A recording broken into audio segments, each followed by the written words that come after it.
Attention à bien négocier ton pacte d'associés parce que, vous vous en doutez, vous en avez eu l'intuition puisque vous êtes venus ici à la fois en présentiel et en ligne. En ligne, bienvenue à tous. Je vous invite à commencer à poser vos questions dans le chat sur pourquoi est-ce que vous êtes venus, qu'est-ce qui vous intéresse. Parce qu'aujourd'hui, avec moi, j'ai Ludovic Huro, qui est le fondateur d'Attractive World et de Shaper, et qui est du coup un multi-entrepreneur d'entreprise à succès, mais qui est aussi investisseur aujourd'hui par le biais de Shaper Ventures, et qui du coup va pouvoir nous donner un petit peu toute la dimension du côté entrepreneur, qu'est-ce que ça représente le pacte d'associés pour vous.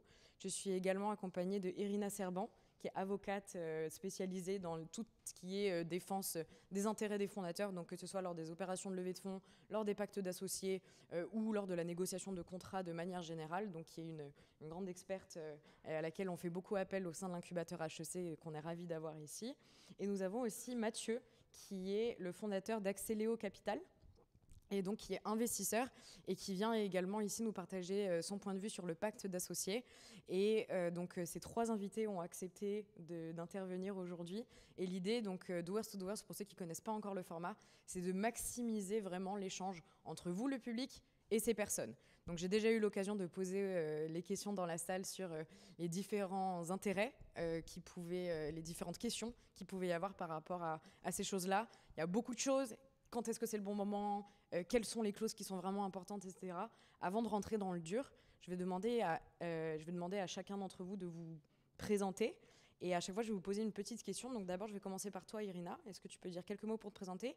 Et qu'est-ce que c'est, si tu peux en profiter pour dire qu'est-ce que c'est le pacte d'associés et pourquoi c'est important pour toi d'en parler aujourd'hui? Bien sûr. Bonjour à tous. Déjà, merci Oriane pour cette très belle présentation. Je suis ravie d'être là aujourd'hui avec vous tous. Donc moi, je suis Irina Serban. J'ajouterai simplement par rapport à la présentation d'Oriane que nous sommes une équipe d'avocats extrêmement spécialisés dans l'accompagnement des entrepreneurs et plus particulièrement des fondateurs et des dirigeants qu'on a l'habitude d'accompagner depuis la création de la société et jusqu'à l'exit, en passant par les différents tours de table de financement et aussi, bien évidemment, lors des opérations d'acquisition, de croissance externe et autres opérations plus complexes. J'ai eu le plaisir en fait de rencontrer Mathieu et Vincent justement à l'occasion de l'une de ces opérations. À l'époque, j'étais l'avocate des sociétés dans lesquelles chacun d'entre eux avait décidé d'investir. Avec Mathieu, nous, on s'est rencontrés il y a un petit peu moins de 10 ans, je dirais, et avec Ludo, c'est plus récent. À chaque fois, c'était des moments forts, je me souviens. C'était des moments intenses pour les entrepreneurs que j'accompagnais. Et j'ai été ravie, en tout cas, de vous avoir chacun d'entre vous en face de moi. Ça n'a pas été toujours forcément facile. On était contre. On était contre. Absolument. Mais l'échange a été vraiment très riche. Et je dirais à la fois d'un point de vue technique et humain. C'est vrai. Et aujourd'hui, je suis ravie de vous retrouver ici, grâce à Oriane et à l'incubateur HEC. Ravie. Mathieu, est-ce que tu peux en dire un petit peu plus sur toi et pourquoi c'était important pour toi d'intervenir sur ce Ouais, sujet? bien sûr. Donc moi, je m'appelle Mathieu, j'ai cofondé une société de gestion qui s'appelle Axeléo Capital, qui est une société de gestion qui gère à peu près 150 millions d'euros aujourd'hui. On investit sur deux grosses thèses d'investissement. La première, c'est au capital de start-up B2B Tech. Donc on aime bien le logiciel d'entreprise, la fintech, la cybersécurité, uniquement sur les sujets B2B. On investit en pré-seed et en seed. Le deuxième track d'investissement, c'est sur les sujets PropTech, donc innovation dans la construction, l'immobilier, le bien-être dans l'habitat, B2B et B2C. On intervient en France et en Europe. Et on investit des montants entre 500 000 et 5 millions d'euros au global dans la durée de vie des sociétés. Donc on les accompagne, pré-seed, seed, série A, éventuellement série B lorsqu'il nous reste un peu d'argent et lorsqu'on peut, parce que certaines fois il y a des fonds qui veulent tout prendre. Mais sinon, voilà, donc on fait à peu près entre 10 et 15 opérations par an, toutes opérations confondues, donc primo-investissement et follow-on. Donc on a l'habitude de croiser quelques pactes d'associés, donc ravi de donner mon avis et ce qu'on a pu voir. Ravi, super. Ludovic. Bonjour à tous. Ravi en tout cas d'être ici. Moi je suis entrepreneur dans la tech depuis 15 ans. J'ai commencé par lancer un site de rencontre qui s'appelle Attractive World parce que j'avais 24 ans. À l'époque j'y connaissais vraiment rien à la tech. J'avais fait un peu de private equity. Et donc j'ai découvert un petit peu ce que c'était de monter une boîte, de trouver des associés, de développer un business de zéro. La chance qu'on a eue, c'est que déjà à l'époque, il était plus facile pour lancer un site de rencontre, puisqu'on est devenu un des 3 plus gros sites de rencontre en France. On a revendu Attractive World, un site qui est coté à la bourse de New York en 2016. Et ensuite, j'ai déménagé à New York pour lancer Shaper, qui à la base était une plateforme de matchmaking professionnel et qui est en train de pivoter vers un écosystème à destination des entrepreneurs de la tech, avec une plateforme de matchmaking pour des mentors, une plateforme de recrutement pour des profils sales et growth, et un fonds de VC qui fait du seed avec des tickets un peu plus petits, qui met des tickets entre 400 000 et 1 million d'euros. Voilà. Et à côté de ça, je suis aussi business angel assez actif, avant sur la France et les États-Unis. Et maintenant que Shaper Ventures est en France, je fais essentiellement ça aux États-Unis. J'ai notamment investi en précide dans une société que vous avez peut-être entendu parler, qui s'appelle Hugging Face, qui est l'équivalent de GitHub pour le monde du machine learning. Même si au début, quand j'ai investi, c'était un chatbot qui devenait pote avec des ados américains. Voilà, donc ils ont fait parler d'eux parce qu'ils ont levé 100 millions de dollars avec Sequoia sur une valorisation de 2 milliards il y a un mois ou deux. Je suis aussi le 2e actionnaire d'un startup studio new-yorkais qui est dédié à la santé mentale et à la transformation intérieure. Et après, voilà, j'ai d'autres investissements dans différents secteurs d'activité. Et en fait, ce que je vois depuis 15 ans, c'est que il y a tellement de paramètres dans la tech, il y a tellement de difficultés à anticiper le futur que c'est avant tout en fait, de l'investissement sur des êtres humains. Et donc la raison pour laquelle je trouve que le pacte d'actionnaires est important, c'est qu'au-delà des clauses juridiques qu'on espère ne jamais sortir, puisque ça suppose qu'il y ait des problèmes entre associés, c'est aussi une manière de, je pense, pouvoir se dire les choses et essayer d'adopter un état d'esprit commun avec des valeurs communes.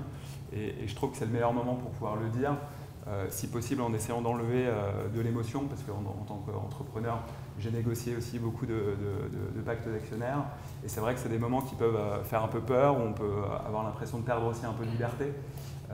Et du coup, je trouve que c'est intéressant de pouvoir en discuter ensemble pour comprendre ce qui est acceptable et ce qui n'est pas, et surtout comment l'aborder mentalement au-delà du juridique pur. Du coup, je vais en profiter pour rebondir sur ce que tu viens de dire.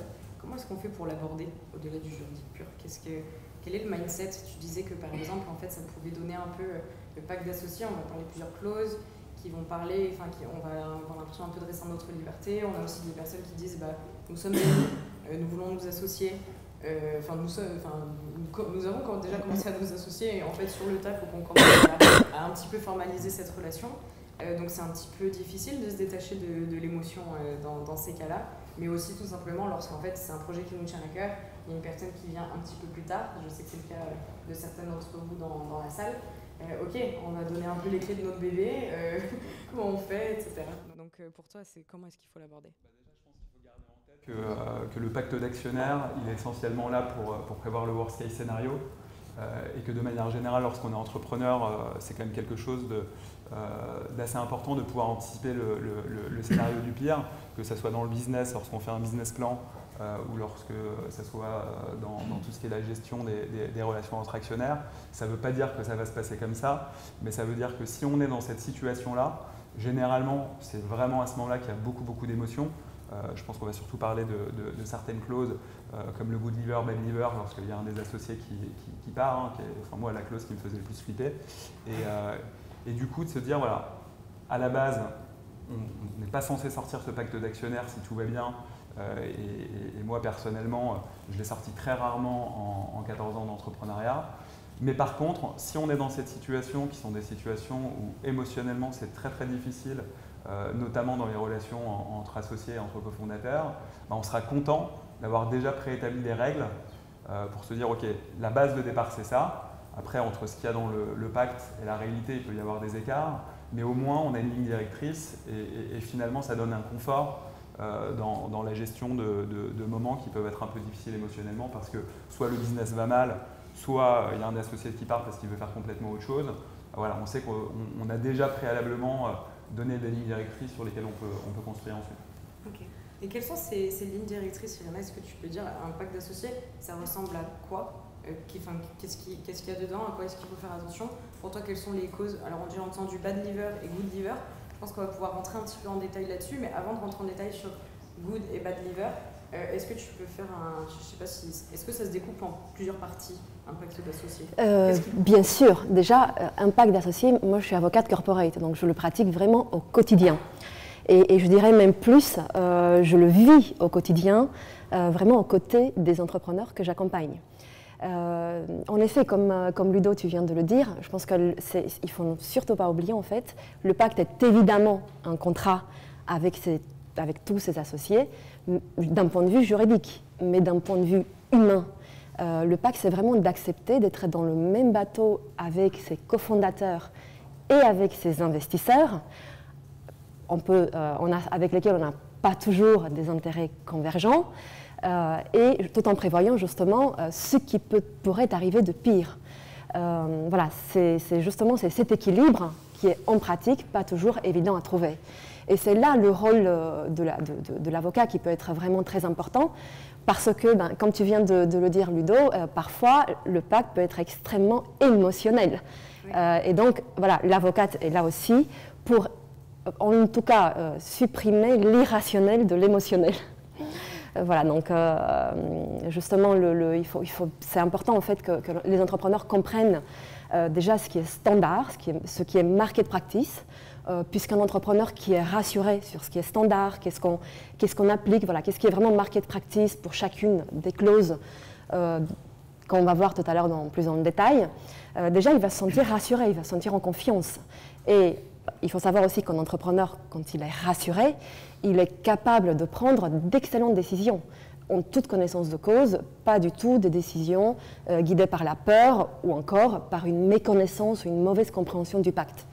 Voilà, c'est surtout ça, je dirais, le rôle de l'avocat qui me paraît vraiment extrêmement important, c'est justement essayer, rassurer et essayer de créer un bon dialogue, un dialogue de confiance entre les entrepreneurs et les investisseurs. Et une fois en fait qu'on arrive à créer ça, il y a un vrai lien de confiance qui se crée. Pourquoi? Parce que les entrepreneurs, ils commencent aussi à voir les investisseurs aussi en tant que partenaires et non pas seulement en tant qu'adversaires. Et c'est capital dans un projet entrepreneurial. Parce que je vois très souvent en pratique que justement, c'est ce partenariat qui peut réellement être l'une des clés de succès d'une boîte. Okay, super intéressant, ça fait une super transition pour poser la question. Mathieu, du côté de l'investisseur, qu'est-ce que ça représente le pacte d'associés? Il y a de l'émotion aussi du côté de l'investisseur, ou est-ce que c'est plutôt... Il y a toujours de l'émotion parce qu'on parle de sujets qui grattent, donc forcément l'investisseur il va se mettre dans un cas complètement paranoïaque où il va se dire mais quels sont tous les cas possibles et imaginables qui vont pouvoir se passer dans cette société.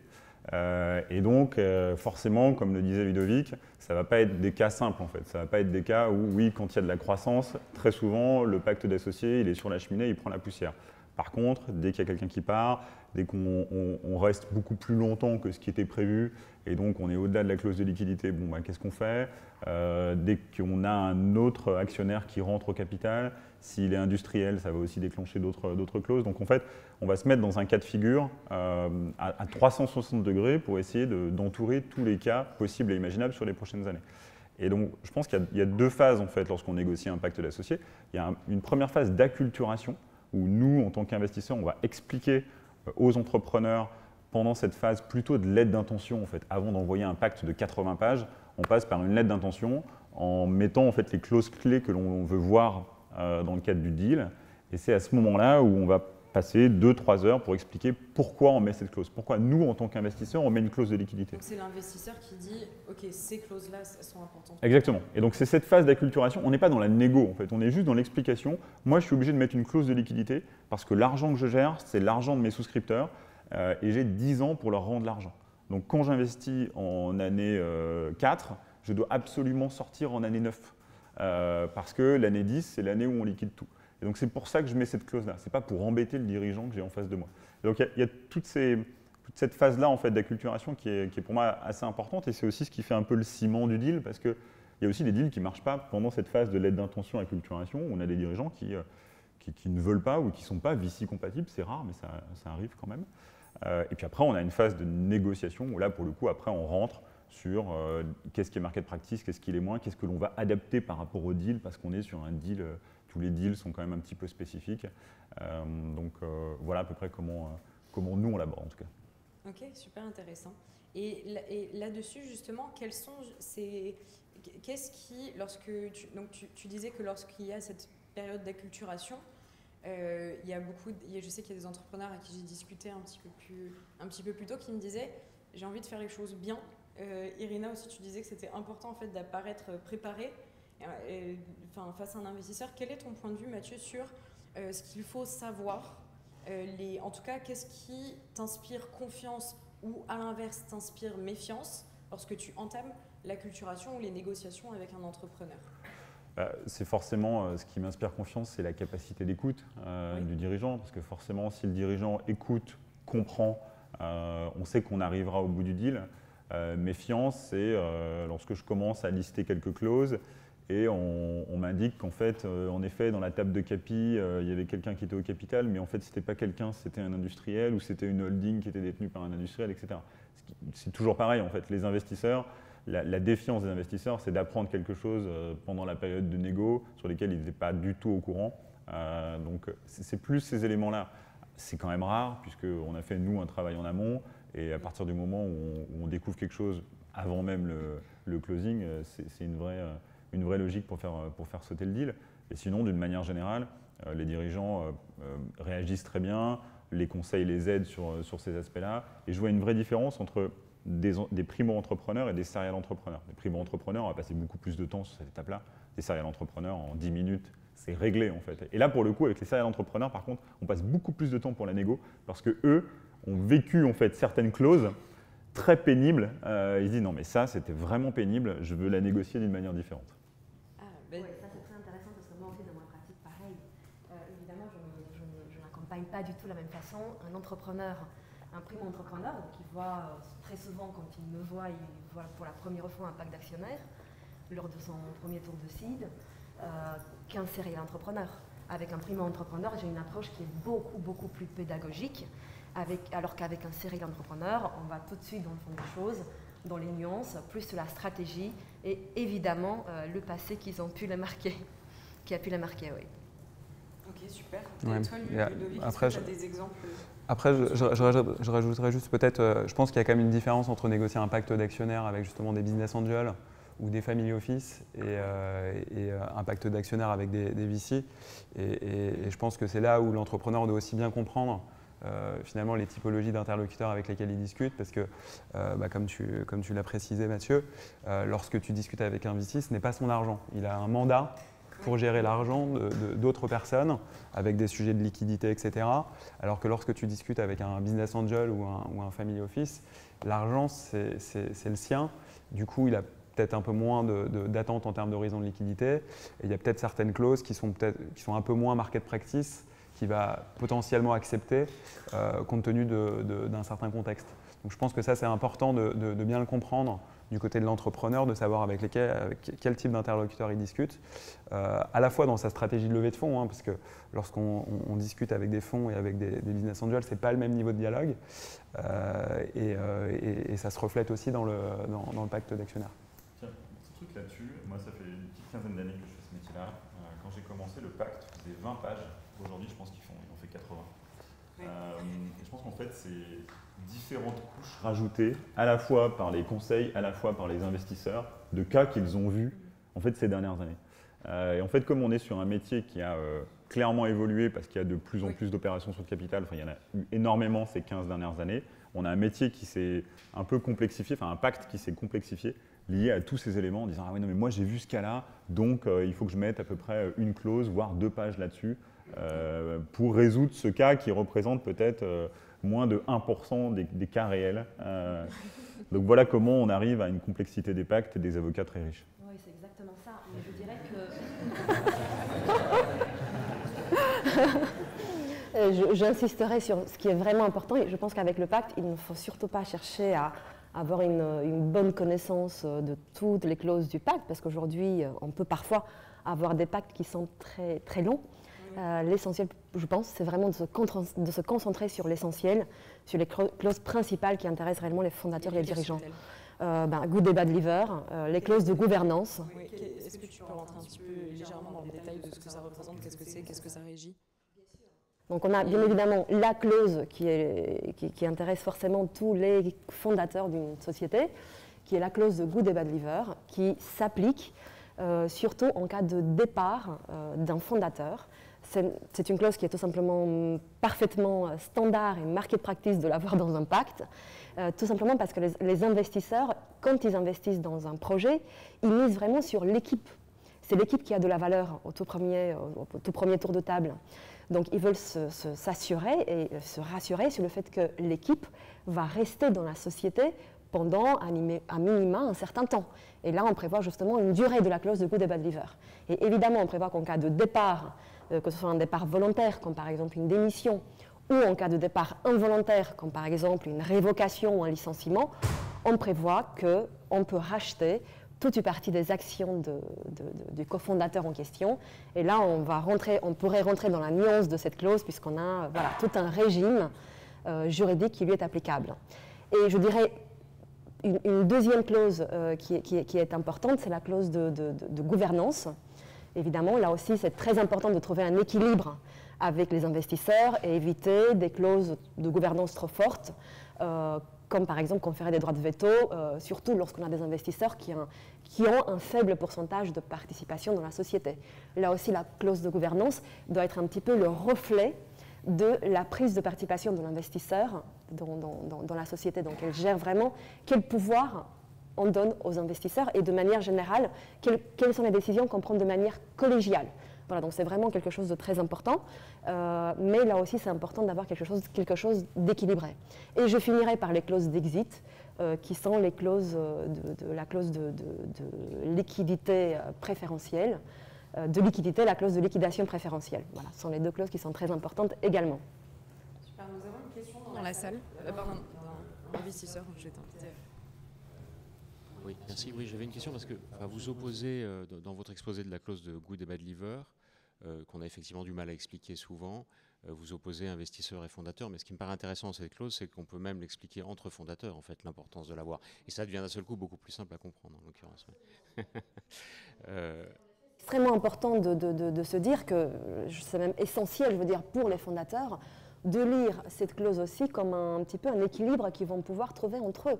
Parce qu'il ne faut pas seulement se dire, tiens, qu'est-ce qui va m'arriver moi si je quitte demain la société, si je veux démissionner, ou si on me licencie, mais il faut aussi la lire en se disant, tiens, comment je vais faire s'il y a l'un de mes cofondateurs qui part, comment je sors de là en fait, comment je vais pouvoir continuer le projet et le poursuivre. Et là, en effet, il faut trouver un bon équilibre dans l'application de cette clause, et très souvent, il faut commencer par là.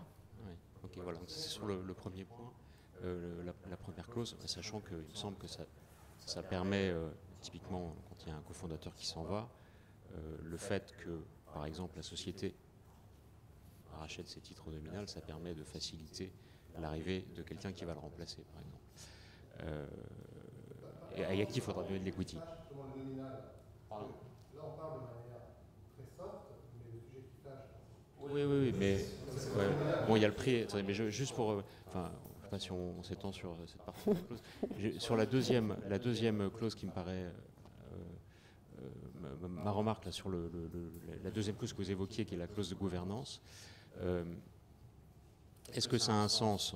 Vous dites, il ne faut pas qu'il y ait des droits de veto, mais en même temps, ce qu'on est en train d'essayer d'écrire, c'est qu'il existe un ensemble de décisions pour lesquelles on ne voudrait pas que vous puissiez décider seul. Vous, les fondateurs. Voilà. Donc, ce qui revient à une forme de droit de veto, si on l'exprime à l'inverse. Alors, est-ce qu'on peut s'en sortir sans droit de veto du tout ? Je peux la prendre, si tu veux. Je t'en prie. En fait, tout dépend du montant investi. Clairement, on ne demande pas de droit de veto ou de droit spécifique lorsqu'on investit bas de fourchette par rapport à la taille de nos fonds. Donc, clair, lorsqu'on investit des montants de 300, 400 000 euros. On demande un suivi, mais pas forcément un droit de veto. Par contre, dès qu'on va arriver sur un ticket de 1 million, 2 millions d'euros, là, pour le coup, les engagements sont plus importants au niveau du fonds. Et de fait, très souvent, notre pourcentage de détention capitalistique est plus important. Donc, on a plus de légitimité à demander ce genre de veto. Est-ce que vous n'assurez pas qu'au moins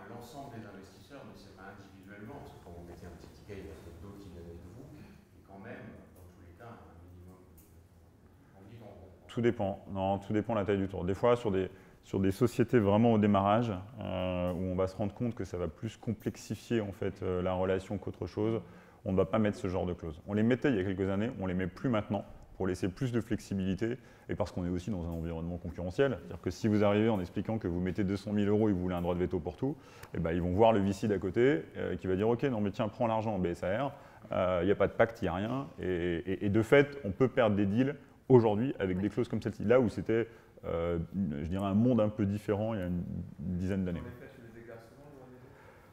Non, c'est très rare.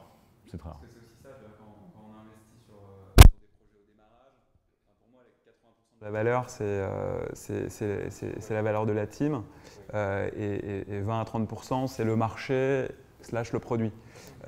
Et du coup, il peut y avoir un certain paradoxe de dire « Ok, j'investis essentiellement sur l'équipe » et je parle vraiment du pré-seed et éventuellement du seed. Parce qu'après, bien entendu, sur la série A, la série B, il y a des actifs qui ont été créés, une marque, un produit, des parts de marché, etc., qui se valorisent aussi et qui sont un peu plus indépendants de l'équipe et encore.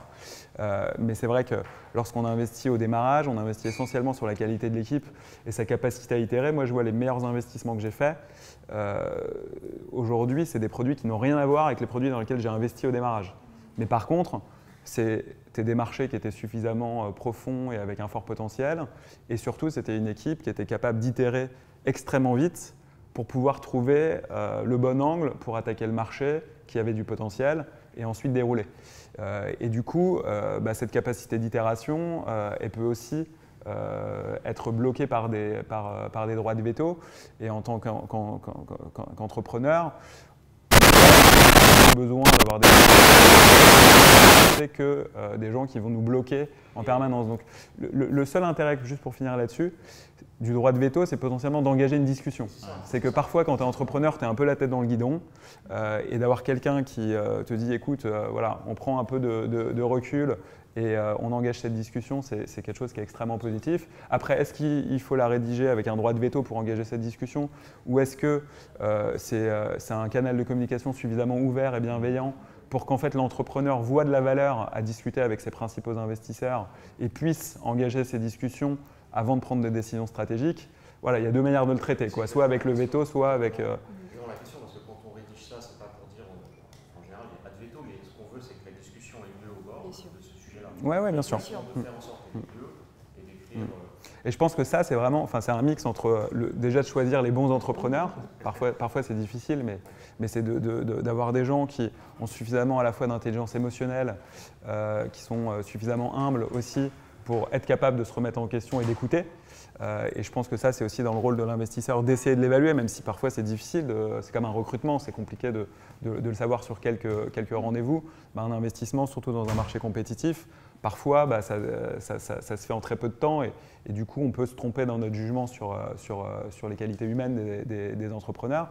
Mais pour moi, si on tombe sur les bons entrepreneurs qui sont capables de se remettre en question, on peut le traiter autrement que par de la contrainte, mais plus par des discussions constructives. Ça revient sur ce que tu disais, Mathieu, sur l'importance d'avoir en fait des entrepreneurs qui montrent qu'ils sont à l'écoute, parce qu'en fait c'est une relation qu'on est en train de former et bien sûr il y a un cadre qui le régit, mais l'idée c'est de savoir un petit peu aussi à quel point on va pouvoir évoluer au fil de la négociation. Tout ne se joue pas lors de la signature du pacte d'associés et c'est pour ça que c'est important. Je vais avoir une question à la fois sur la clause de bad liver, à laquelle on va répondre rapidement, et une autre question sur le timing par rapport à la création des statuts, le pacte d'associés, la levée de fonds, comment est-ce qu'on situe tout ça. Donc tout d'abord, je vais laisser la personne s'exprimer sur ces questions sur le bad liver. Ouais, sur le bad liver, en fait, bad et good liver, quels sont du côté de l'entrepreneur, hein, quelles sont les pratiques du marché si vous deviez défendre un entrepreneur dans le cadre d'une signature, d'un projet intéressant, qui tient la route, et le côté good liver. Je la prends bad liver nominal, quel que soit le moment, quel que soit le cas. Ça, c'est pour l'entrepreneur, pour celui qui parle, celui qui est bad en fait. Non. Si vous deviez défendre un entrepreneur dans un deal, ouais. vous leur demandez de faire du nominal. Oui, bien sûr, absolument. En cas de départ. En cas de départ. C'est-à-dire que Il n'y a pas de meilleur choix. il n'y a pas de meilleur choix.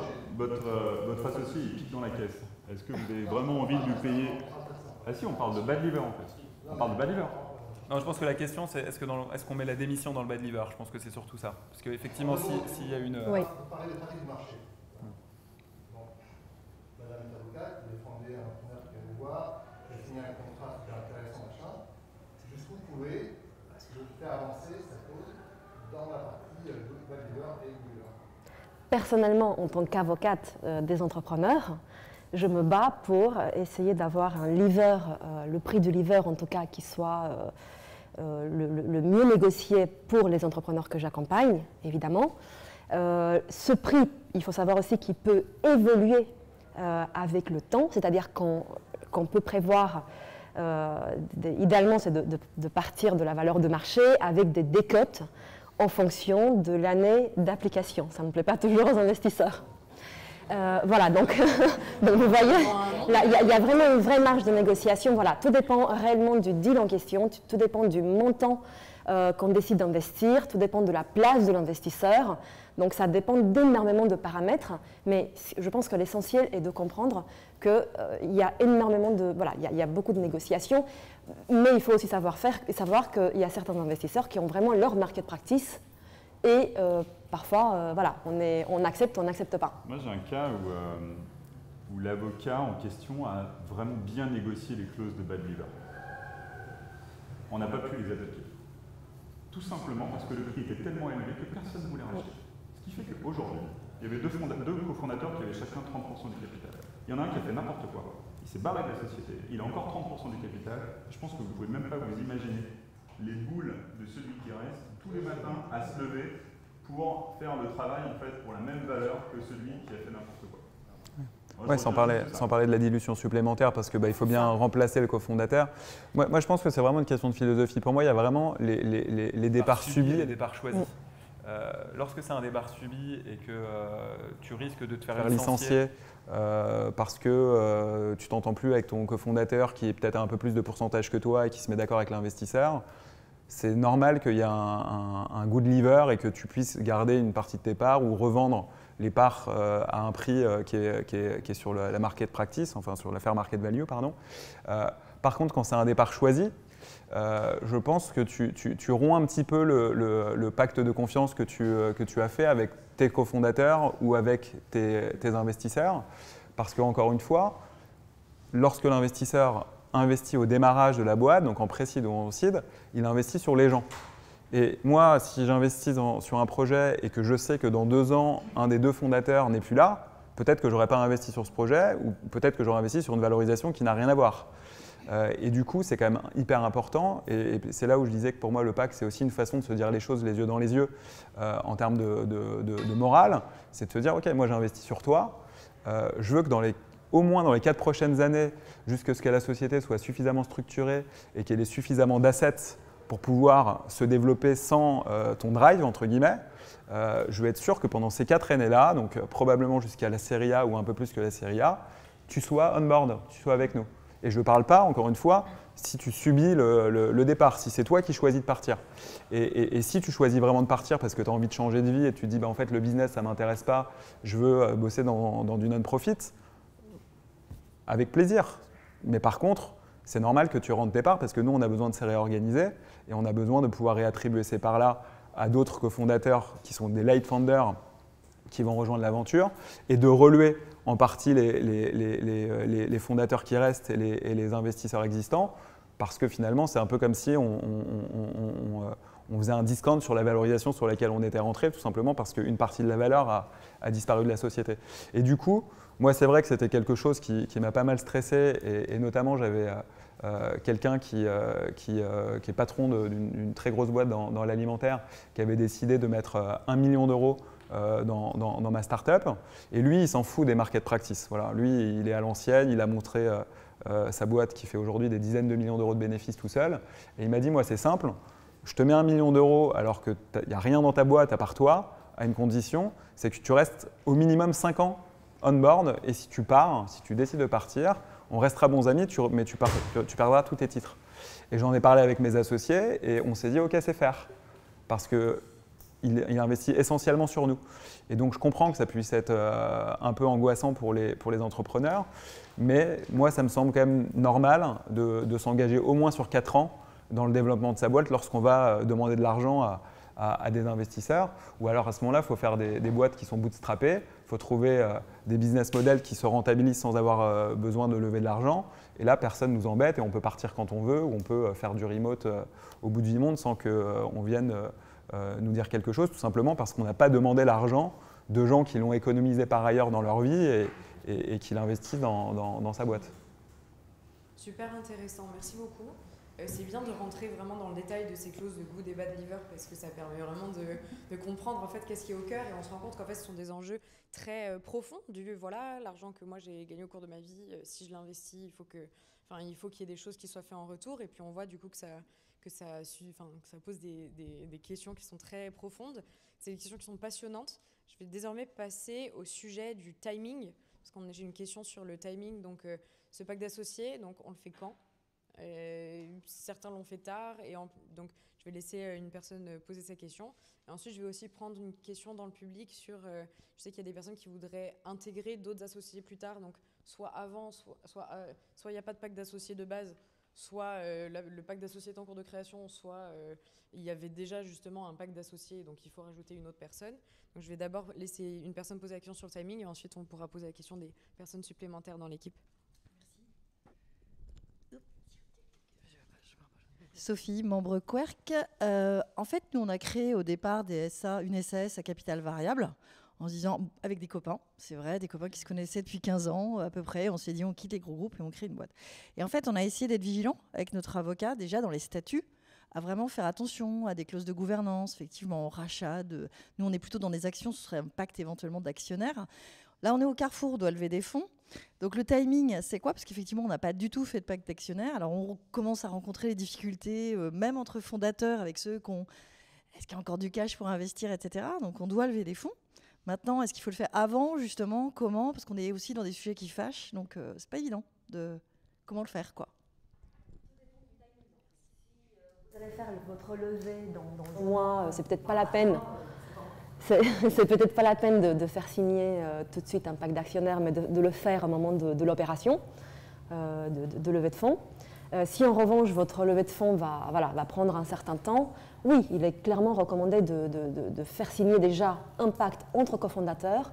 Ça vous permet déjà de vous poser les bonnes questions entre vous, de trouver des bons équilibres. Et il faut aussi savoir qu'un pacte, lorsqu'on le communique à des investisseurs, ça peut parfois aussi être une sorte de carte de visite. Il représente vraiment l'équipe dirigeante et la société. Mais en termes de droit, étant donné qu'il y a déjà des clauses prévues un peu à cet effet dans les statuts, lequel prévaut entre le pacte d'actionnaires ? Ah, justement, là, si vos statuts prévoient d'ores et déjà les clauses qui sont prévues dans un pacte d'actionnaires, les clauses qui gouvernent vraiment la gouvernance, les cessions de titres, voilà, tout ça, à ce moment-là, ce n'est plus vraiment nécessaire très clairement de conclure un pacte. C'est-à-dire que les statuts sont déjà suffisamment complets, à moins de vouloir vraiment mettre certains points qui sont censés être plus confidentiels entre vous, comme par exemple des clauses de non-concurrence, voilà, tout un certain nombre de clauses qui ont vocation à rester confidentielles, auquel cas, il vaut mieux simplifier les statuts, garder uniquement ce qui est vraiment strictement essentiel prévu par la loi dans les statuts et prévoir à côté un pacte bien complet qui sera par la suite, au moment de l'opération, de toute façon, revu avec les investisseurs. Exactement. Je pense que de manière générale, c'est quand même une bonne pratique de faire un pacte dès qu'on crée la société. Oui. Donc, voilà. plutôt, donc là, vraiment, il y a personne qui nous écoute et qui n'a pas de pacte. Ouais, je pense que voilà. Parce qu'en fait, le pacte d'actionnaires, c'est pas uniquement avec les investisseurs, c'est aussi avec ses cofondateurs.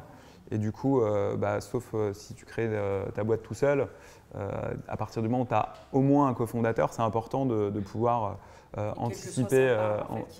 Quelle que soit sa part, c'est important de faire des packs simplifiés aussi, parce que ça peut être coûteux. Donc faire des packs sur des clauses les plus importantes pour pouvoir au moins voilà, avoir une forme de protection si jamais il y avait quelque chose qui se passait entre le moment où vous créez la boîte et le moment où vous faites rentrer des investisseurs. Et après, peut-être un autre point un peu plus technique, il y a de plus en plus de ce qui s'appelle des BSR, qui est inspiré de ce qu'on appelle des safes aux États-Unis, qui a été créé par Y Combinator. Et en fait, le principe du BSR, c'est que lorsque tu investis en BSR, tu n'es pas encore actionnaire de l'entreprise. Et donc, il n'y a pas forcément besoin d'un pacte d'actionnaires, puisque tu redeviens actionnaire lorsqu'il y a un tour pricé, généralement avec des VC. Et du coup, s'il n'y a pas du tout de pacte d'actionnaires entre les associés, ça peut durer assez longtemps, puisque tu peux lever un tour en BSR, voire 2 tours en BSR, et donc pendant plusieurs années, pas avoir d'autres actionnaires dans l'entreprise que tes associés, ce qui rend encore plus important le fait d'avoir un pacte entre associés dès le démarrage.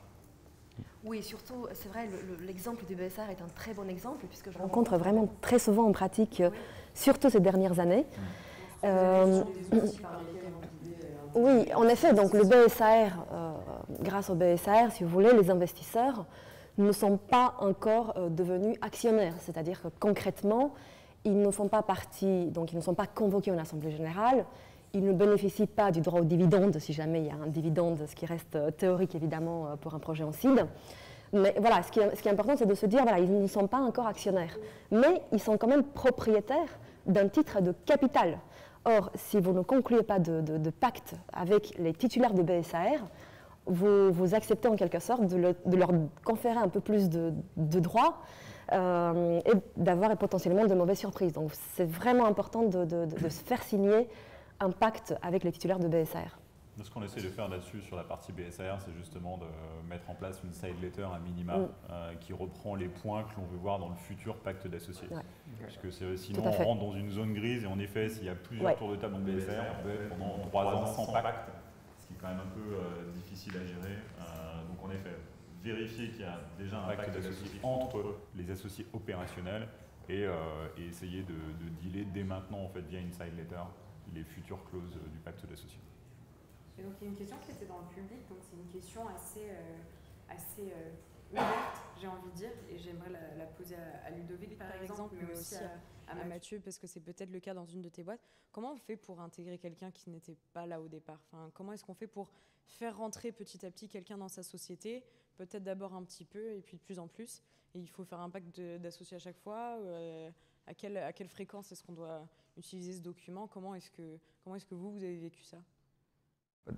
Déjà, au-delà du pacte, je pense que voilà, y a différentes formes d'outils pour intéresser quelqu'un au capital, et ça va dépendre du moment où il arrive, à quel point il y a des actifs qui ont été créés. Je veux dire, si vous faites déjà 1 million d'euros de revenus récurrents, ce n'est pas la même chose que si vous avez à peine démarré votre monétisation.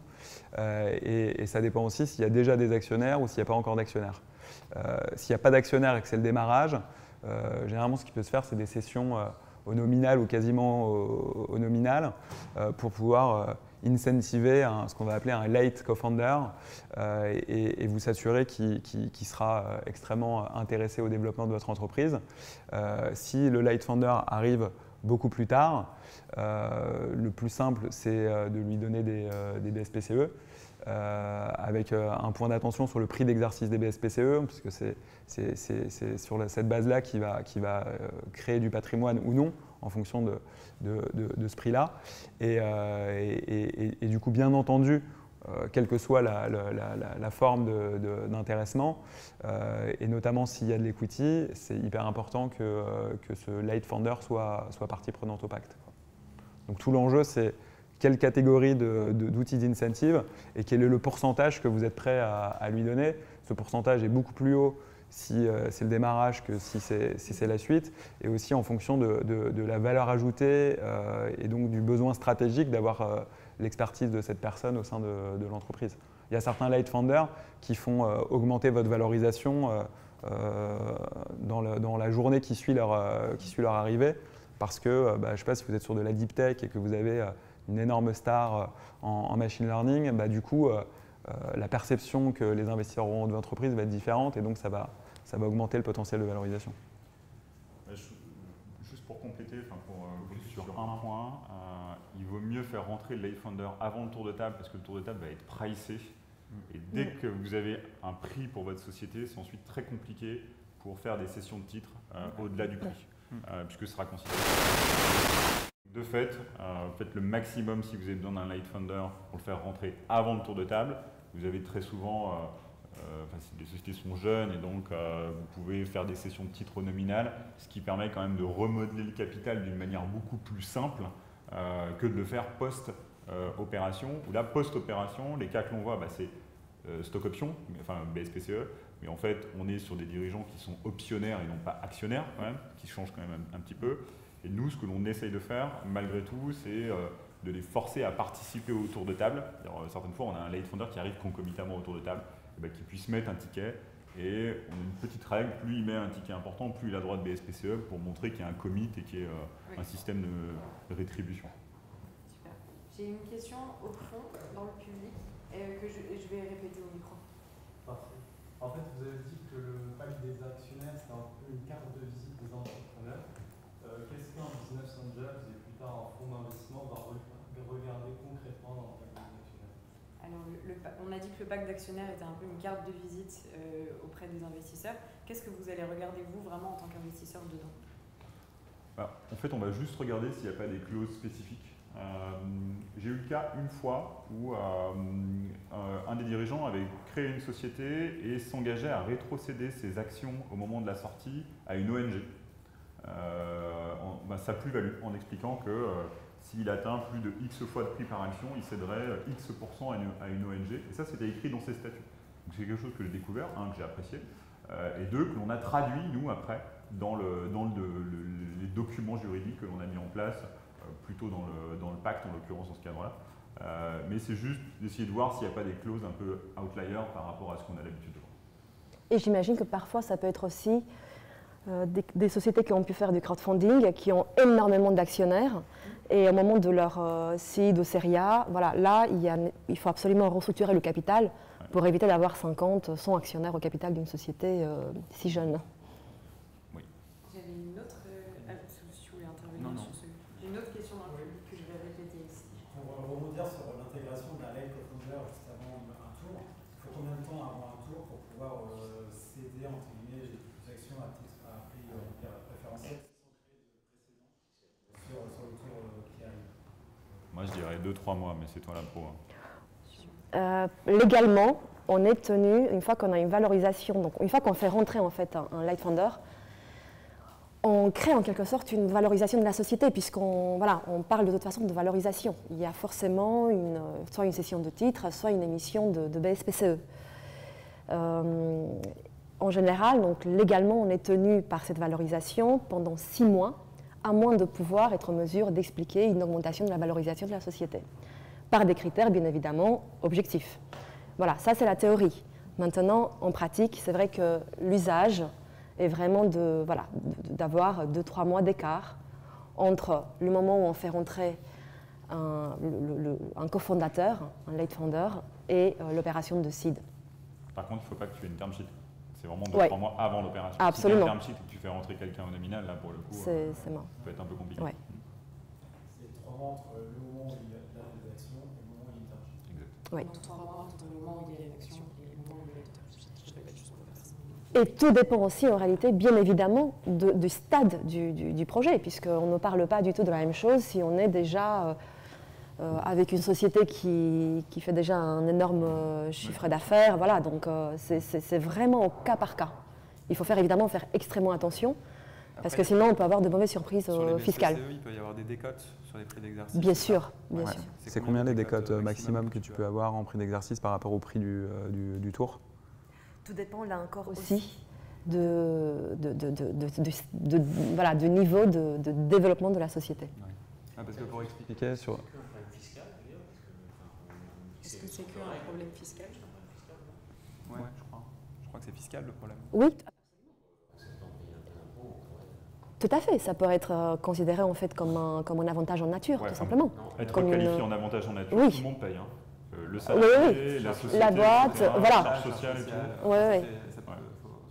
Oui, c'est pour ça. Ouais.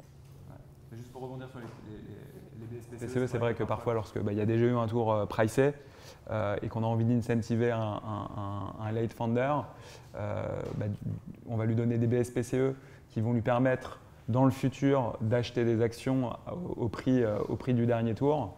Et avec l'inflation des valos, parfois le prix du dernier tour il est déjà assez élevé.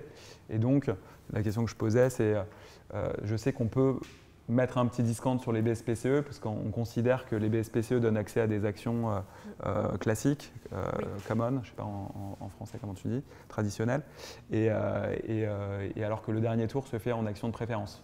Donc les actions de préférence valent plus que des actions classiques et du coup peuvent justifier une décote sur le prix d'exercice du BSPCE. Ça serait quoi typiquement 20% par exemple? La plupart du temps, on essaie en fait voilà, là encore, c'est un problème essentiellement fiscal auquel il faut vraiment faire extrêmement attention, d'autant plus que la jurisprudence fiscale est devenue un peu plus dure, voilà, plus stricte récemment. Et là encore, nous, avocats, surtout les avocats fiscalistes, ils conseillent vraiment la précaution et donc de décorréler idéalement l'attribution des BSPCE aux fondateurs avec l'opération de levée de fonds. J'avais une question.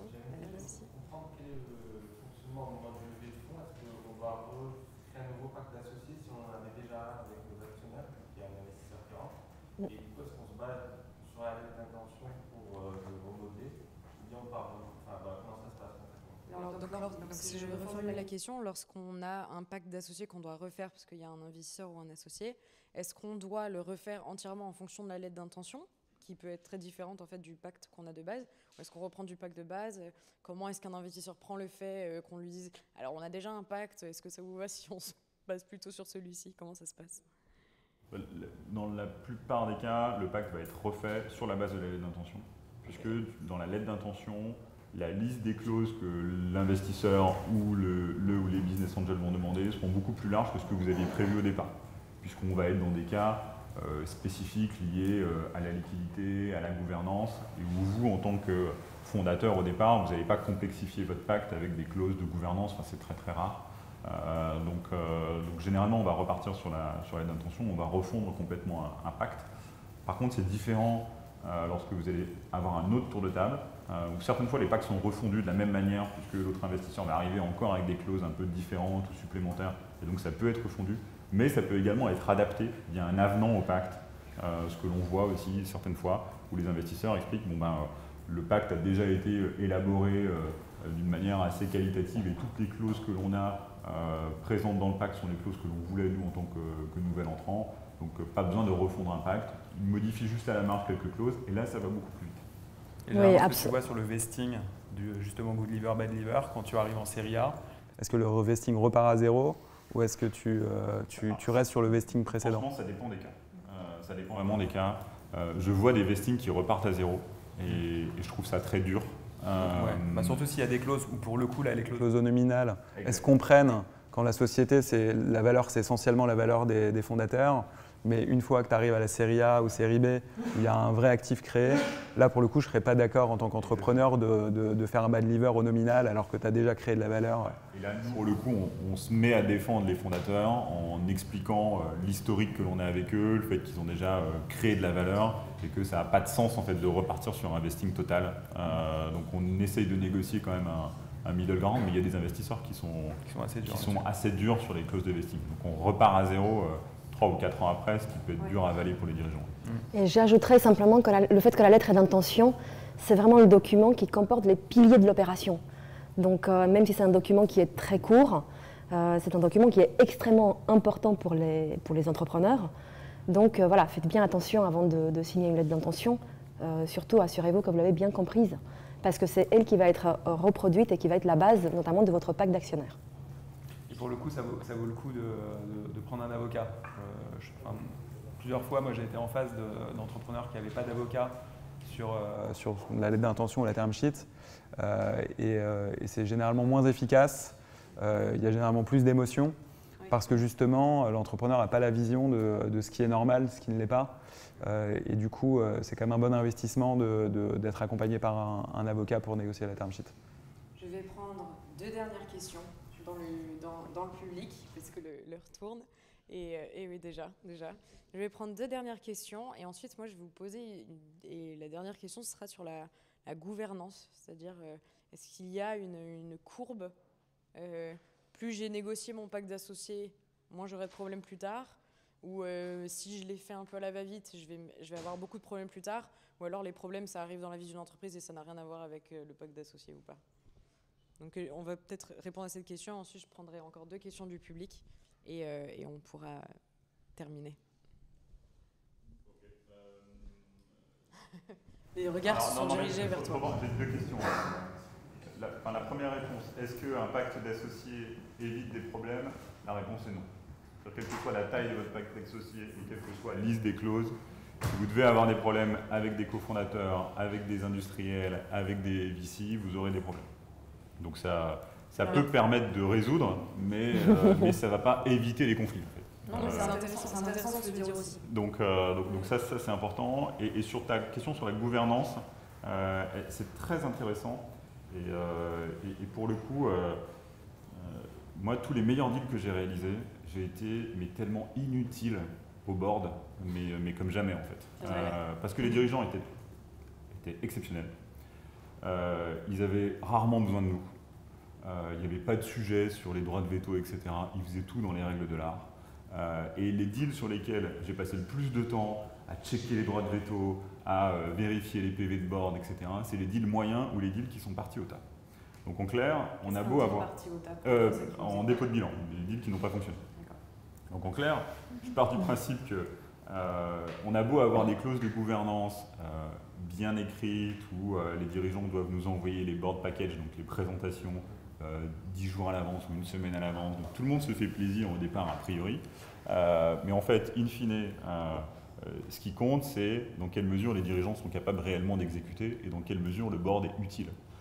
Et certaines fois, pour les meilleurs dossiers, en fait, les dirigeants, ils n'ont pas besoin de board. En fait. On a beau dire ce qu'on veut, et très souvent les investisseurs se gargarisent d'avoir été au board de telle ou telle boîte, mais connaissant les dirigeants, sont des dirigeants qui sont tellement incroyables que ce n'est pas un chargé d'affaires de 28 ans qui va vraiment les aider sur tel et tel sujet, quoi.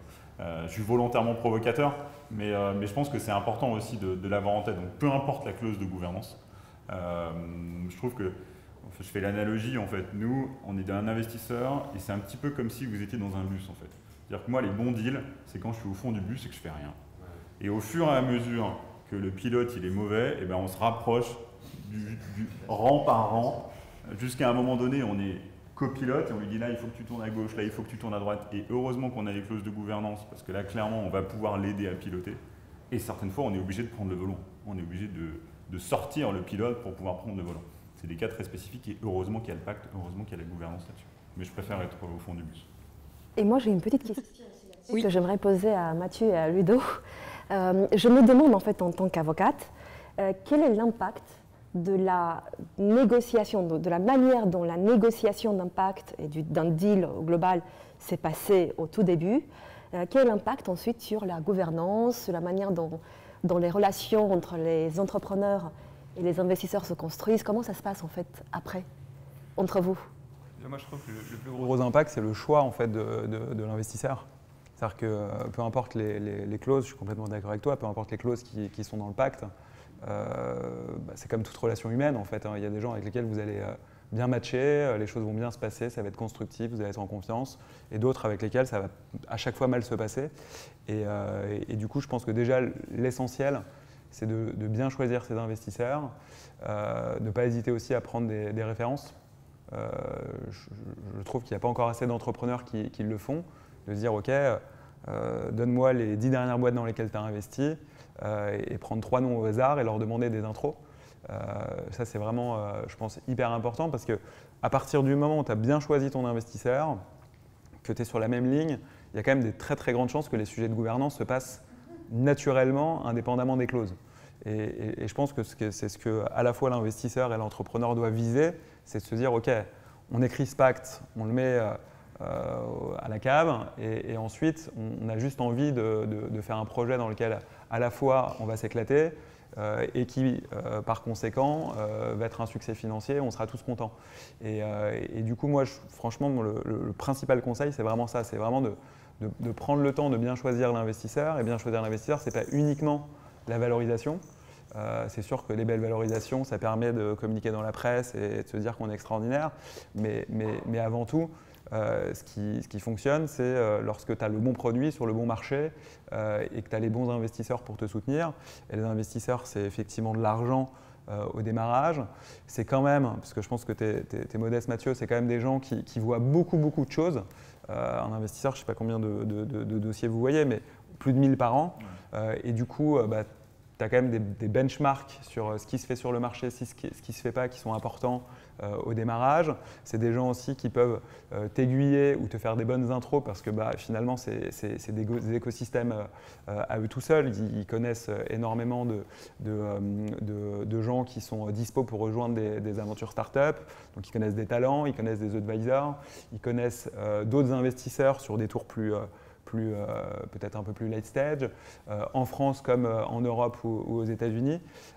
Et du coup, pour moi, vraiment, la bonne relation, c'est quand elle se fait de manière organique, quand l'investisseur est hyper proactif sur les mises en relation, parce que c'est ça qui aide finalement le mieux l'entrepreneur, c'est lorsque sans rien qu'il ait besoin de demander, parce que l'investisseur est suffisamment proche de lui pour savoir quels sont ses besoins, boum, il lui push des mises en relation pertinentes en fonction de ses besoins.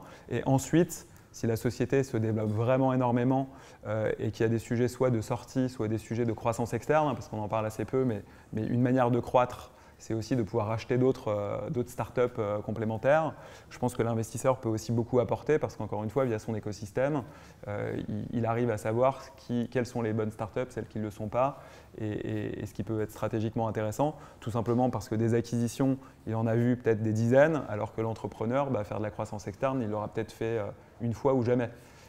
Et donc je pense que c'est vraiment sur ces parties-là que la relation entrepreneur-investisseur se construit plus en mode partenariat, qu'en mode opposition, comme on peut aussi le décrire lorsqu'on négocie le pacte d'actionnaires. Parce qu'encore une fois, c'est très différent d'accueillir un investisseur qui va être ton associé sur les 5 ou 10 prochaines années que lorsque tu négocies la vente de ta boîte où tu as intérêt quand même à maximiser la valeur pour toi et pour tes actionnaires, puisque dans 1 an, 2 ans, 3 ans, s'il y a un earn-out, après tu es sorti et tu passes à autre chose. Et donc je pense que vraiment le sujet, c'est d'être le moins possible en opposition et le plus possible dans la construction jusqu'à l'exit. Je dirais qu'au final, les meilleures relations que l'on a, nous, en suivi, elles se réalisent sur WhatsApp ou sur des coups de fil en dehors du board. Le board, c'est un peu l'institution où les dirigeants présentent, où c'est timé, etc. Mais en fait, la plupart du temps, les mises en relation, les conseils, etc., ça se fait tard le soir sur WhatsApp ou sur Telegram. Et c'est généralement là-dessus qu'on dégage toute la valeur en fait, que l'on peut apporter. Super, merci beaucoup, c'est super intéressant. J'ai promis 2 questions, donc je vais quand même les donner. Et ensuite, je vais pouvoir dire le mot de la fin. Oui, juste... moi, ce que j'ai observé dans le pacte, parce que là c'est une discussion sur le pacte, c'est que souvent on le discutait avec la valo, c'est-à-dire que c'était donnant-donnant, c'est-à-dire que des fois on faisait un compromis, enfin nous investisseurs on faisait un compromis sur la valo, mais en échange de clauses du pacte qui étaient plus investor friendly. Donc c'est-à-dire que c'était pas 2 discussions séparées, c'était vraiment des discussions un peu conjointes, et qu'il y avait beaucoup de choses qui étaient aussi du domaine de l'appréciation. C'est-à-dire que tout n'est pas cast in stone, c'est-à-dire que c'est pas, quand vous avez parlé du good liver, bad liver, moi j'ai vu un truc de medium liver qui est au milieu, et surtout en bad liver, c'est la notion de faute grave et faute lourde. Enfin, je ne sais pas, vous avez lu ce qui s'est passé sur Dan Technologies, où il y a un des cofondateurs qui se fait évincer, et comment c'est interprété ça. Donc après, bon, c'est entre eux, et ça, moi je suis pas investisseur, donc je ne sais pas ce qui s'est passé, mais c'est un sujet très intéressant qu'un des cofondateurs, le chief exec, se fait évincer. Bon. Et moi, ma question, c'était sur, on parlait des pactes successifs, et alors effectivement, il y a des documents successifs qui annulent et remplacent l'autre, mais c'est plutôt la création d'actions de préférence, enfin les pref shares, et qui rendent la lecture un peu difficile. Par exemple, vous dites, bon, moi je suis rentré à tel valo, là c'est telle valorisation, si je faisais un cash out, je ferais tant. Mais en fait, quand vous regardez le détail, parce que toujours le diable est dans le détail, vous voyez que le dernier entrant, il a des actions de préférence et qui font qu'il se servira avant, enfin, il est en rang 1, après rang 2, rang 3, et c'est ça qui... alors c'est difficile d'apporter une réponse noire ou blanche, etc., mais qu'est-ce que vous pensez de cette notion d'addition de couches, de liquidité, d'actions de préférence, qui font que les premiers, au tout début, on se fait un peu écraser, quoi. magique et vicieuse du venture avec ce mécanisme de liquidation de préférence où en effet, alors pour ceux qui connaissent pas trop ce mécanisme-là, c'est un mécanisme où à partir du moment où vous vendez votre société, ceux qui ont mis l'argent en dernier, très souvent ceux qui ont payé le plus cher, récupèrent en premier le montant. Donc c'est un système de waterfall qui est au bénéfice en fait, de celui qui a investi en dernier, et très souvent celui qui a investi le rang d'avant et au deuxième rang au moment d'une exit.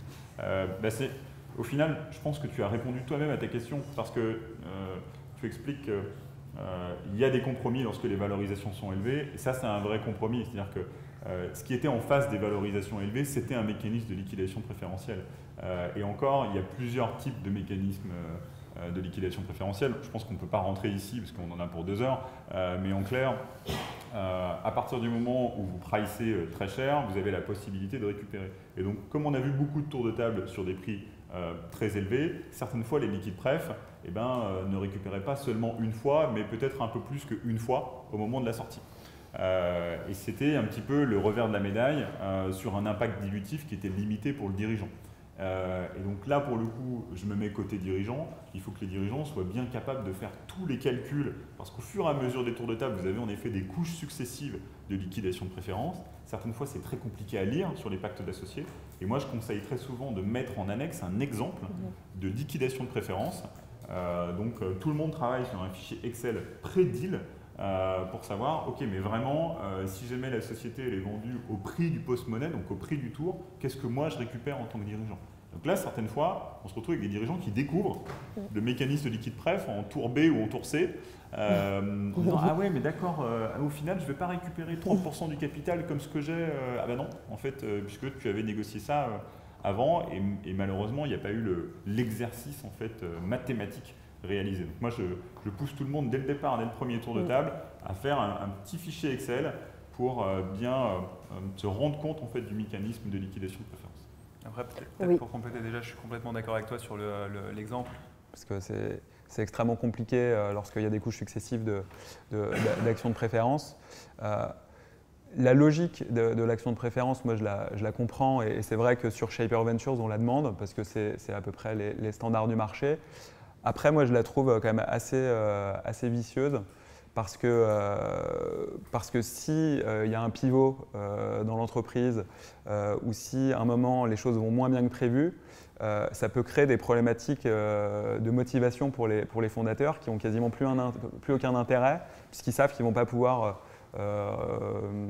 passer le prix des actions de préférence. Donc, ça peut créer des situations qui vont désengager le management. Le risque aussi, c'est que toujours dans des situations de pivot, et les pivots arrivent quand même assez régulièrement, malheureusement ou pas, c'est plus difficile aussi d'incentiver des nouveaux talents, parce que généralement quand il y a un pivot, nous c'est ce qui nous est arrivé sur Shaper, il y a des fondateurs qui partent parce que c'est plus le même projet, leurs expertises ne correspondent plus, ou ils sont fatigués, ou il y a plein de raisons qui font qu'ils vont partir. Mais pour attirer les nouveaux, même les BSPCE en fait passent après les actions de préférence. Et s'il y a trop d'actions de préférence, du coup c'est quasiment impossible de motiver les gens. Et je trouve que les actions de préférence, au final, protègent relativement peu l'investisseur lorsque tu es un investisseur professionnel. Lorsque tu es un business angel et que tu investis dans 2 ou 3 deals, ponctuellement ça peut te protéger. Peut-être qu'au lieu de perdre 80% de ta mise, tu vas perdre que 20% de ta mise grâce à l'action de préférence. Mais quand on regarde les performances du VC en général, moi je m'étais amusé à regarder un petit peu, il y a 65% des deals qui retournent moins de 1 fois la mise. Voilà. Donc les actions de préférence, peut-être qu'au lieu de retourner 0,2 fois la mise, ça va retourner 0,8 comme j'ai donné en exemple. Et tout l'enjeu de la performance sur le VC, et c'est pour ça qu'il faut en avoir un certain nombre, soit en tant que business angel, soit en tant que professionnel en tant que VC, c'est généralement 10% du portefeuille qui vont faire l'immense majorité de la performance globale. Voilà, je crois qu'il y a 10% des deals pour les bons VC qui retournent 10 fois la mise ou plus. Et généralement, les deals qui retournent 10 fois la mise ou plus, c'est des super fondateurs sur des très bons marchés sur lesquels tu vas passer relativement peu de temps. Alors que les moins bons deals, c'est des deals sur lesquels tu vas te battre juridiquement pour des actions de préférence qui vont te rapporter 0,6 ou 0,8 au lieu de 0,2, qui finalement ont quand même relativement peu d'impact sur la performance d'un portefeuille global par rapport à des deals qui marchent hyper bien et qui font 10 fois la mise et plus. Et du coup, je trouve que ça fait quand même beaucoup de complexité juridique pour finalement relativement peu de protection de l'investisseur et des risques de désengagement des fondateurs, sauf un cas qu'un copain m'a raconté, qui est un moment où lui était rentré en tant que business angel sur du seed, et 2 mois plus tard, les fondateurs ont voulu revendre. Et là, pour le coup, ils ont voulu revendre en dessous du prix de la valorisation, il n'y avait pas d'action de préférence, eux gagnaient plusieurs millions et lui perdait 50% de la mise. Et c'est là où les actions de préférence peuvent vraiment aider, de dire si je suis rentré sur une valorisation de 5 millions et que dans 3 mois, tu viens de me dire que tu vends la boîte sur une valorisation de 2 millions, si toi tu as 80% de la boîte, super, tu vas toucher 1,6 million, mais moi je vais peut-être perdre 50% de ce que j'ai investi, ce qui n'est pas normal. Voilà. Et du coup, je comprends la justification de l'action de préférence dans ces cas-là, mais après je trouve qu'on a complexifié beaucoup le système pour, à mon avis, des performances de VC qui changent peut-être pas suffisamment, et pour des risques de désengagement de l'entrepreneur. Pour finir là-dessus, ça veut aussi dire que c'est aussi une responsabilité de l'entrepreneur de ne pas essayer de maximiser tout le temps sa valorisation sur tous les tours, parce qu'à la fois il se met en risque, sans en avoir forcément conscience, parce que tu peux, si jamais la croissance ne se passe pas comme prévu, tu peux devoir gérer ce qu'on appelle des down rounds, qui te mettent dans des situations hyper difficiles vis-à-vis de tes actionnaires, et même en termes d'image vis-à-vis des investisseurs de série A, série B, série C. Et du coup, si il y a moins d'inflation sur les valorisations et qu'on est sur des valorisations qui sont plus équilibrées, probablement qu'il y aura moins d'ingénierie financière et juridique pour protéger les investisseurs qui ont l'impression de surpayer les boîtes. Et j'ajouterais aussi le fait qu'en général, pour des projets qui sont vraiment seed, on recommande de ne pas créer tout de suite, de ne pas passer tout de suite par le mécanisme d'action de préférence, mais de prévoir directement dans le pacte, de faire plus simple et de prévoir vraiment de manière contractuelle une clause de liquidité préférentielle qui, elle, permet de prévoir exactement la même chose, mais de manière contractuelle pour qu'on puisse évoluer dans le temps, notamment lors de la série A, plus facilement.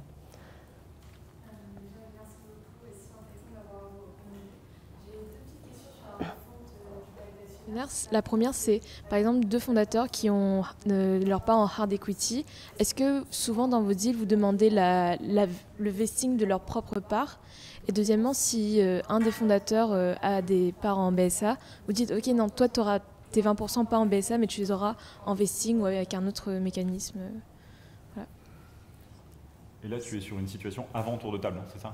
Alors moi, je à lever en fait, mais c'est juste au cas où je vais être préparée à tout. D'accord. Donc Okay. est-ce que je sais qu'il y a certains VC qui demandent le vesting des parts des fondateurs, et je pense que en tant que fondateur c'est pas très motivant. Je comprends que c'est rassurant pour des VC, mais en tant que fondateur dire ok, on a travaillé je sais pas 2-3 ans sur un projet et tout d'un coup se dire ok, on n'est plus vraiment propriétaire de nos propres parts, c'est un peu démotivateur. Le vesting des parts, c'est une analogie à la clause de bad et de good liver en fait, au final, puisque les parts sont vestées et vous ne pouvez pas exercer la totalité de vos parts si vous partez. Donc en effet, c'est encore un point sur la partie,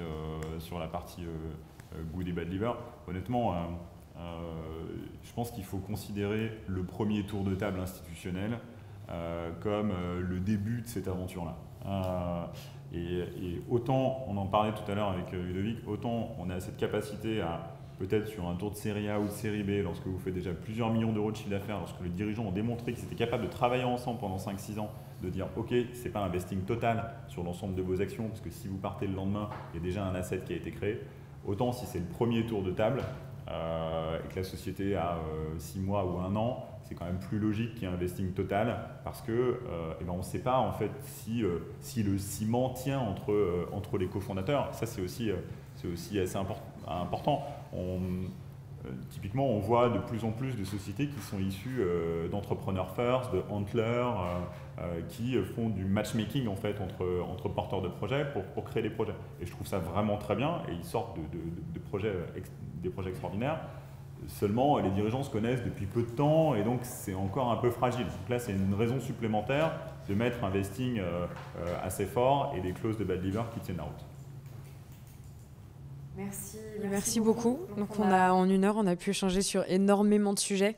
On a parlé de la philosophie qu'il faut avoir par rapport au pacte d'associés, comment est-ce qu'on l'aborde, qu'est-ce que ça signifie, à la fois pour les investisseurs, à la fois pour les entrepreneurs. De ce que je comprends, c'est un petit peu l'investisseur qui fixe les termes à partir duquel il investit, mais c'est aussi à l'entrepreneur de soigner sa carte de visite, comme on disait, en disant non ? Oui, mais je trouve qu'il n'y a pas... Après, je suis biaisé, mais je trouve qu'il n'y a pas d'abus. Enfin, j'ai pas l'impression qu'il y ait des scandales. Et surtout, vu la puissance des réseaux sociaux aujourd'hui, je pense qu'il y aurait vraiment des scandales dans les pactes ou des personnes qui se font spolier. Alors oui, on entend quelques fois, il y a quelques histoires, mais vu le nombre de deals réalisés, je trouve qu'il n'y a pas de choses qui sont trop exagérées. En tout cas, j'ai l'impression. Il y a quand même une vraie market practice qui a été vraiment établie voilà, ces 15-20 dernières années qui est très importante à connaître. Et donc, j'ai l'impression en fait, on parlait, et Ludovic, je me souviens que pendant la présentation, on parlait beaucoup de l'émotion qui pouvait entourer le pacte d'associés. Finalement, cette émotion, c'est peut-être parfois un petit peu la peur, l'appréhension. Et comment est-ce qu'on vainc la peur? C'est grâce à la connaissance. Et donc j'espère que cette deep dive dans qu'est-ce qu'un pacte d'associés, quelles sont vraiment les implications, a pu vous aider à atténuer un petit peu cette peur pour approcher le pacte d'associés de manière rationnelle, grâce à l'expertise de Mathieu, Irina, Ludovic, si tu veux dire un dernier mot sur le pacte d'associés, parce que Mathieu et Irina ont pu avoir un dernier mot. Non, mais après, moi, en tout cas, je vous encourage à regarder. Il y a des documents, notamment Galion a fait une term sheet standard. Et du coup, ça vaut le coup. En tout cas, voilà, si vous n'êtes pas accompagné d'un avocat, de regarder un petit peu ce qui se fait de manière standard pour être sûr que lorsque vous signez un premier pacte, vous ne soyez pas trop éloigné de ce qu'exige le marché. On espère que cette connaissance du marché, merci beaucoup, on espère que cette connaissance du marché va vous permettre d'avancer un petit peu plus sereinement dans le chemin du pacte d'associés. Merci pour votre présence, merci pour votre participation particulièrement active. C'était un plaisir de pouvoir animer ça avec vous. Merci à ceux qui nous écoutent en ligne, malgré les difficultés techniques que vous avez pu connaître un petit peu au début. Merci de votre patience. On espère qu'on a pu répondre aussi à un maximum de vos interrogations. Merci à l'équipe technique qui a permis de rendre ceci possible. Et surtout, merci à nos 3 invités pour leur intervention et le partage de cette science du pacte d'associés qui, je le sais, est très utile à la fois pour les personnes en public, mais aussi pour toutes les personnes qui vont regarder à nouveau la vidéo. Et à ce sujet-là, des Doers de Doers, on en fait quasiment toutes les semaines. J'essaie d'en faire au maximum sur différents sujets. Dans les sujets passés, on a réunir l'équipe qui fera réussir ma boîte. On a économisé des dizaines d'heures par mois avec Erwan Kézard, par exemple. On a ne laisse pas la crise tuer ta start-up avec le CEO de Bureau Vallée, ça c'était la semaine dernière. Et on va en avoir encore plein en juillet et à la rentrée. Suivez-nous sur Eventbrite, suivez-nous sur LinkedIn pour être tenu au courant de tous les prochains événements. Merci à vous.